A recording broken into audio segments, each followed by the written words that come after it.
கல்லீரல் ஆரோக்கியத்தை பொறுத்த வரைக்கும் எல்லா கொழுப்புகளும் ஒரே மாதிரியானவை அல்ல. தோலுக்கு கீழே இருக்கும் சப்யூட்டேனியல் கொழுப்பை போலல்லாமல் உள்ளுறுப்பு கொழுப்பு பெரும்பாலும் பிடிவாதமான தொப்பை கொழுப்பாக கருதப்படுகிறது. இது அடிவயிற்றின் உள்பக்கம் சேர்ந்து முக்கிய உறுப்புகளை சுற்றி படர்கிறது. இந்த வகை கொழுப்பு வளர்சிதை மாற்றத்தில் தீவிரமாக செயல்பட்டு அழற்சியை உண்டாக்கும் வேதிப்பொருட்களையும் கொழுப்பு அமிலங்களையும் நேரடியாக இரத்த ஓட்டத்தில் வெளியிடுகிறது. இது காலப்போக்கில் கல்லீரலுக்கு மெதுவாக அழுத்தத்தை ஏற்படுத்தக்கூடும். கவனிக்கப்படாமல் விட்டால் இது கல்லீரல் கொழுப்பு சேர்வதற்கு வழிவகுத்து நீண்டகால பாதிப்பிற்கு இட்டு செல்லும். இது பெரும்பாலும் முதல் பார்வையில் பாதிப்பில்லாததாக தோன்றும் அன்றாட பழக்க வழக்கங்களால் ஏற்படுகிறது. கல்லீரல் பாதிப்பு ஒரே இரவில் ஏற்படுவதில்லை. அது காலப்போக்கில் படிப்படியாக உருவாகிறது. பலரும் கவனிக்க தவறும் வழக்கமான வாழ்க்கை முறை தேர்வுகளால் இது பெரும்பாலும் ஏற்படுகிறது. கல்லீரல் பாதிப்புக்கு மதுவும் ஒரு காரணம். வார இறுதி நாட்களில் அருந்தும் மதுவும் உடலில் கொழுப்பை சேர்க்கிறது. கல்லீரல் பாதிப்புக்கான அபாயம் என்பது தினசரி மது அருந்துவதை மட்டும் சார்ந்ததல்ல, மாறாக மதுவின் மொத்த அளவை பொறுத்தது. மீண்டும் மீண்டும் அளவுக்கு அதிகமாகவோ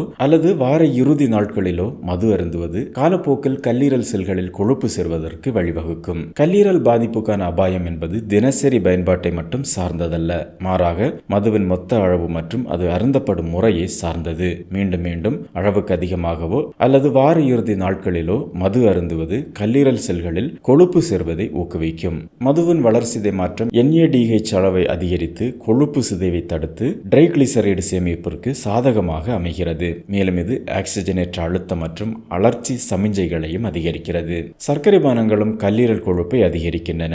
பிரக்டோஸ் அதிகமுள்ள உணவுகள் முதன்மையாக கல்லீரலில் வளர்சிதை மாற்றம் செய்யப்படுகின்றன. இது அந்த உறுப்பின் மீது கூடுதல் அழுத்தத்தை ஏற்படுத்தக்கூடும். இந்த செயல்முறை ட்ரைகிளிசரைடு உற்பத்தியை அதிகரித்து கொழுப்பு சேர்வதை ஊக்குவிக்கும். குறிப்பாக நார்ச்சத்து இல்லாத திரவ மூலங்களிலிருந்து பிரக்டோஸ் வரும்பொழுது இது நிகழ்கிறது. பிரக்டோஸ் பெரும்பாலும் கல்லீரலில் செயலாக்கப்பட்டு முக்கிய ஒழுங்குமுறை படிகளை தவிர்த்து புதிய கொழுப்பு உருவாக்கத்தை ஊக்குவிக்கிறது. இது ட்ரைகிளிசரைடு உற்பத்திக்கும் கொழுப்பு படிவத்திற்கும் வழிவகுக்கிறது. திரவ சர்க்கரைகள் குறிப்பாக பெரும் தாக்கத்தை ஏற்படுத்துகின்றன, ஏனெனில் அவை விரைவாக உட்கொள்ளப்படுகின்றன.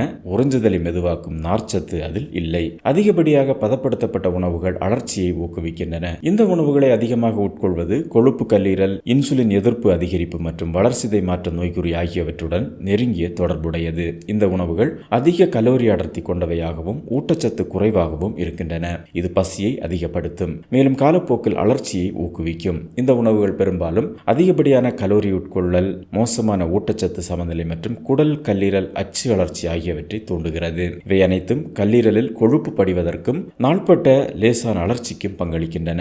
தொப்பை கொழுப்பு கல்லீரல் நோயை வளர்க்கிறது. இது பிடிவாதமான தொப்பை கொழுப்பு, உள்ளுறுப்பு கொழுப்பு என வகைப்படுத்தப்படுகிறது. இது கொழுப்பு சேர்வதை தூண்டுவதன் மூலம், இன்சுலின் எதிர்ப்பை மோசமாக்குவதன் மூலமும் அழற்சி சமிஞ்சையை தூண்டுவதன் மூலமும் கல்லீரலை மேலும் சேதப்படுத்தும். இது கொழுப்பு அமிலங்களை நேரடியாக இரத்த ஓட்டத்தில் வெளியிடுகிறது. கல்லீரலுக்கு வழங்கப்படும் கொழுப்பின் சுமையை அதிகரித்து வளர்சிதை மாற்ற அழுத்தத்தை அதிகரிக்கிறது. இது இன்சுலின் எதிர்ப்பு மற்றும் அழற்சி சமிஞ்சையையும் தூண்டி கடுமையான கல்லீரல் நோயாக முன்னேறும் ஒரு சுழற்சியை உருவாக்குகிறது.